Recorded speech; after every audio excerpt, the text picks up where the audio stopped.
Vamos viajar para o ano de 1945, precisamente no dia 5 de dezembro, em torno das 14 horas. 5 aviões bombardeiros torpedeiros da Marinha dos Estados Unidos decolam da Flórida em uma missão chamada Voo 19. Essa era uma missão de treinamento de rotina de 3 horas. Nada fora do comum, apenas um treinamento de praxe. Eram 14 membros da tripulação, liderados por um experiente piloto veterano de guerra. Esses 5 aviões voaram para leste da Flórida.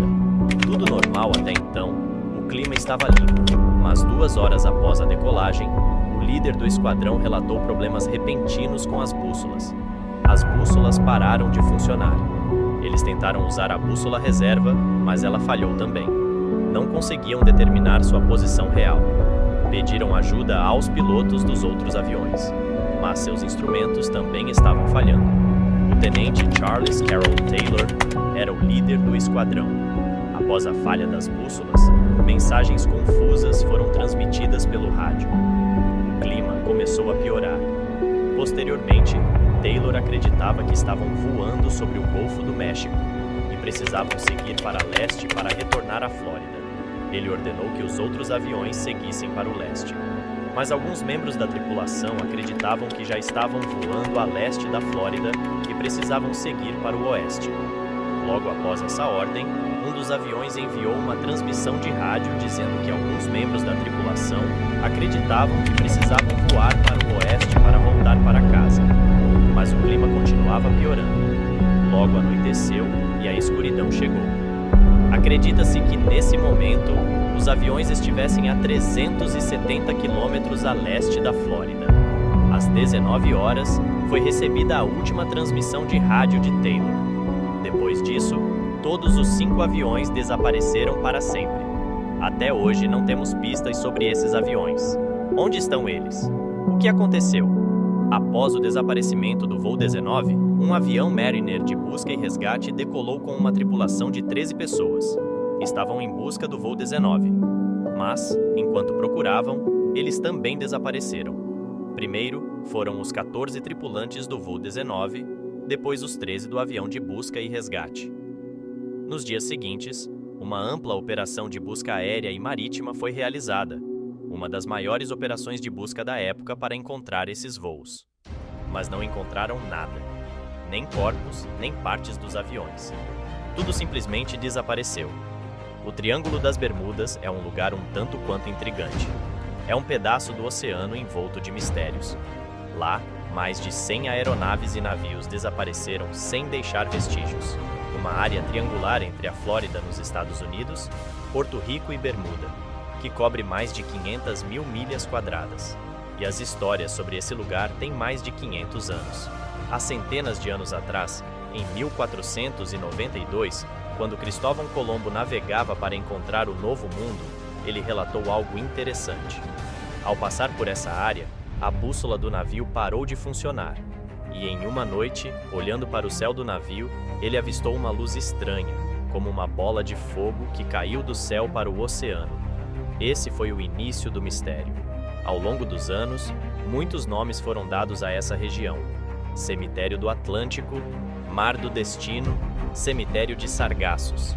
Nomes usados nos séculos XVIII e XIX.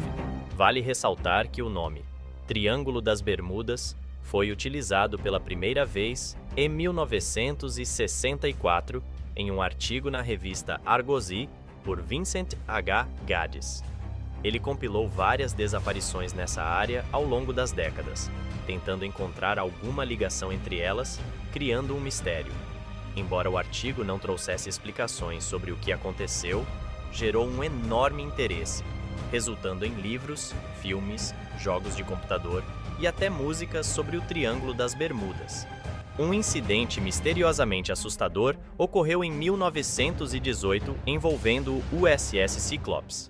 Esse navio, uma das maiores e mais rápidas embarcações da Marinha dos Estados Unidos na época, era um ativo importante, especialmente quando os Estados Unidos entraram na Primeira Guerra Mundial. Ele transportava tropas e carvão. Em 4 de março de 1918, o Cyclops partiu de uma cidade próxima a Washington, chamada West Indies, Baltimore, em direção ao Brasil. A bordo estavam 306 pessoas e cerca de 11 mil toneladas de manganês. Alguns afirmam que essa área do oceano é peculiar e que as aeronaves e embarcações afundam aqui. Essas teorias são realmente extravagantes. Vamos focar nas teorias que soam um pouco mais científicas. Uma das explicações é baseada no magnetismo. Funciona da seguinte maneira: o polo norte da Terra e o polo norte magnético são dois pontos distintos. Quando olhamos para o norte em uma bússola, ela está apontando para o polo norte magnético. Mas o verdadeiro polo norte está próximo, conhecido como o polo norte geográfico, como mostrado nesta foto. A diferença entre os polos norte magnético e geográfico. Normalmente, quando as pessoas usam a bússola, como tem sido feito por séculos, elas levam isso em consideração. Mas existem algumas áreas na Terra, se você usar uma bússola nessas áreas, encontrará os polos norte magnético e geográfico no mesmo lugar. Os lugares onde isso acontece são conhecidos como linhas agônicas. Essas linhas agônicas mudam com o tempo, mas nos últimos 200 a 300 anos, a linha de 0 graus esteve ao redor ou na área do Triângulo das Bermudas. Isso pode basicamente criar confusão. Outra peculiaridade dessa área é que ela é bastante rasa. Se você olhar em um mapa de satélite, verá que as Bahamas, ilhas do Caribe, estão cercadas por uma cor azul turquesa por toda parte. Essa área no oceano se estende por uma longa distância com águas rasas. As águas profundas ao redor são representadas em azul escuro, e essa área se destaca quando vista por satélite. Por causa disso, dizem que nos tempos antigos, quando os navios chegavam a essa área, ficavam presos devido às águas rasas. Bancos de areia escondidos eram pontos onde a terra sob o oceano era bastante alta, mas não era visível dos navios. Quando os navios estavam sobre essa área, ficavam presos ali. A terceira peculiaridade: essa área tem uma das maiores taxas de furacões do mundo. Se classificarmos os países onde a maioria dos furacões é observada, a China está no número 1, seguida pelos Estados Unidos em número 2, seguido por Cuba. Cuba está nesta área. E qual estado dos Estados Unidos recebe a maioria dos furacões? A Flórida. Ela está nesta área. Essa região é mais propensa a furacões e redemoinhos de água. A quarta explicação são os hidratos de metano. Existem áreas no oceano que possuem grandes depósitos de hidratos de metano. Na Austrália, cientistas conduziram experimentos de laboratório onde descobriram que quando há uma quantidade excessiva de bolhas de metano na água, a densidade da água diminui e a flutuabilidade de um navio não pode ser mantida, fazendo com que ele afunde. É a mesma lógica quando o teor de sal na água é alto. A densidade aumenta e fica mais fácil para as coisas flutuarem, como no Mar Morto. Uma pessoa normal afundaria no oceano, mas flutua no Mar Morto porque a densidade da água é alta. O mesmo está acontecendo aqui, porém, ao contrário. Se há metano na água, é hipotetizado que se houver erupções de metano na água, também conhecidas como vulcões de lama, o metano é liberado. E se isso acontecer quando um navio estiver sobre a área, o navio afundará instantaneamente, sem nenhum aviso. A quinta explicação está relacionada à psicologia humana. É conhecida como o efeito Baader-Meinhof ou ilusão da frequência. O efeito Baader-Meinhof ou ilusão da frequência é um efeito psicológico que afirma que quando começamos a perceber mais algo, passamos a encontrá-lo com mais frequência ao nosso redor. Lembra quando alguém na sua família comprou um carro novo? O modelo do carro que você adquiriu após a compra, você teria percebido que nos próximos dias, ou até meses, sempre que estivesse na estrada, começou a notar cada vez mais o modelo do carro que você comprou.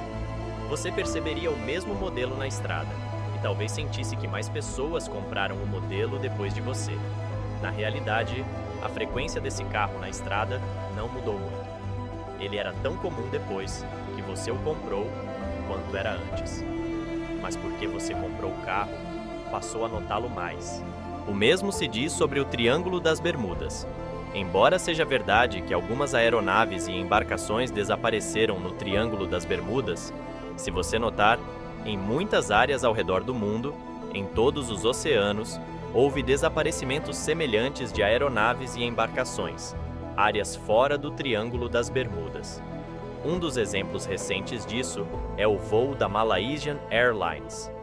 Ele não desapareceu no Triângulo das Bermudas. A questão é que, quando as pessoas se depararam com o mistério do Triângulo das Bermudas, começaram a prestar mais atenção aos desaparecimentos e incidentes lá, enquanto não davam tanta atenção aos incidentes semelhantes fora do Triângulo das Bermudas. O jornalista Larry Kushi, autor do livro O Mistério do Triângulo das Bermudas Resolvido, chegou a essa conclusão. Ele escreveu que, embora tenha havido alguns incidentes no início, com o tempo, à medida que o mistério do Triângulo das Bermudas ganhava destaque, algumas pessoas começaram a criar suas próprias histórias. Houve uma espécie de sensacionalismo, e algumas histórias eram totalmente absurdas e não haviam realmente acontecido. A Administração Nacional Oceânica e Atmosférica dos Estados Unidos afirma que não há evidências de que as aeronaves e embarcações que desaparecem no Triângulo das Bermudas ocorram com mais frequência lá do que em qualquer outra área do oceano. Se levarmos em consideração que essa área está sujeita a furacões frequentes e tem águas rasas, chegamos à resposta simples para o mistério do Triângulo das Bermudas. Em resumo, os desaparecimentos misteriosos não têm nada a ver com o Triângulo das Bermudas. Você pode estar se perguntando agora: qual foi a bola de fogo que Cristóvão Colombo viu cair no oceano? Há uma resposta simples e científica para isso também. Os cientistas acreditam que, na verdade, nada mais era do que um meteoro visto por Cristóvão Colombo. Se gostou do vídeo, não deixe de se inscrever no canal e ativar o sininho das notificações para não perder nenhum dos nossos conteúdos. Comente o que achou e o que gostaria de ver aqui no canal. Até o próximo vídeo. Fui!